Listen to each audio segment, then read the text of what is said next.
Shalom, perkenalkan, nama saya Agnes Naulina Dauruk, Prodi PAK dengan NIM 863128. Saya adalah mahasiswa dari Sekolah Tinggi Teologi IKAT Jakarta. Dan video ini merupakan tugas dari mata kuliah Psikologi Umum, yaitu dari dosen Ibu Maria Sihombing, MPD.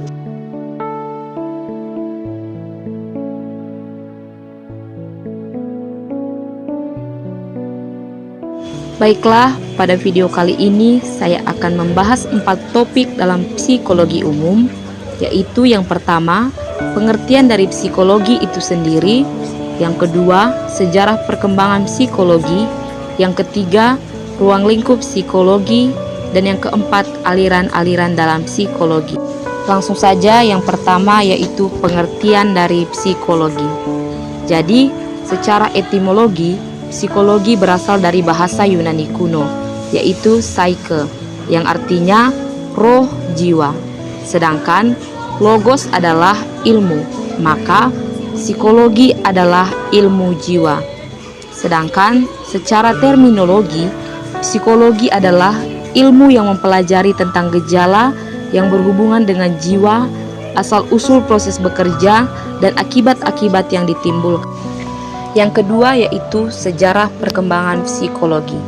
Jadi, psikologi itu berkembang ketika seorang ilmuwan dari Jerman yang bernama Wilhelm Wundt mendirikan sebuah laboratorium di Jerman pada tahun 1879. Wilhelm Wundt ini mendirikan laboratorium tersebut untuk meneliti perilaku-perilaku manusia. Hingga kemudian kajian ilmu psikologi terbentuk dan berkembang dengan munculnya berbagai macam aliran psikologi. Baiklah, jadi topik pembahasan yang ketiga yaitu ruang lingkup psikologi.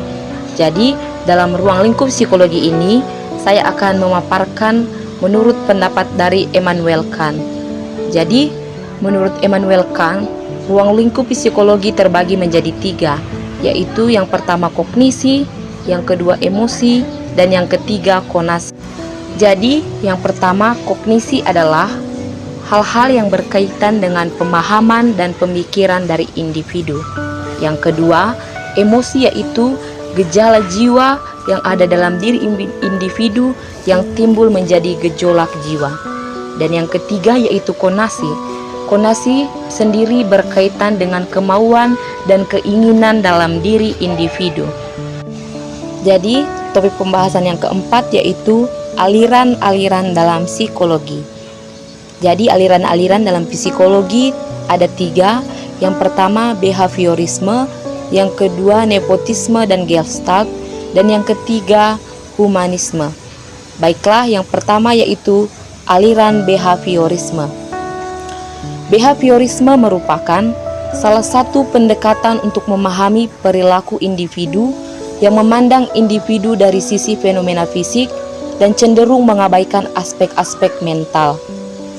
Behaviorisme ingin menganalisis hanya perilaku yang nampak saja, yang dapat diukur, dilukiskan, dan diramalkan.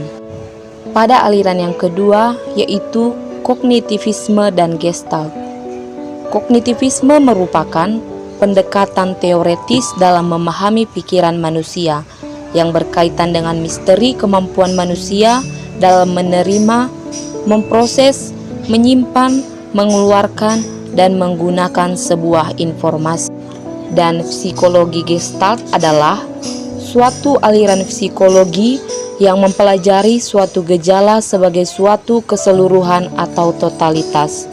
Menurut teori ini, bila keseimbangan hubungan terganggu, maka komunikasilah yang dipakai untuk membangun kembali hubungan tersebut. Aliran psikologi yang terakhir yaitu humanisme. Pada akhir tahun 1940, muncullah suatu perspektif psikologi baru yang disebut humanisme. Gerakan ini berkembang dan kemudian dikenal sebagai psikologi humanistik. Psikologi ini berusaha untuk memahami perilaku seseorang dari sudut si pelaku. Pendidik yang beraliran humanistik biasanya memfokuskan ajarannya pada pembangunan kemampuan positif. Kemampuan positif erat kaitannya dengan pengembangan emosi positif yang terdapat dalam domain afektif. Misalnya, keterampilan membangun dan menjaga relasi yang hangat dengan orang lain, bagaimana mengajarkan kepercayaan, penerimaan, kesadaran memahami perasaan orang lain, kejujuran interpersonal, dan pengetahuan interpersonal lainnya. Demikian video kali ini guys. Jangan lupa like,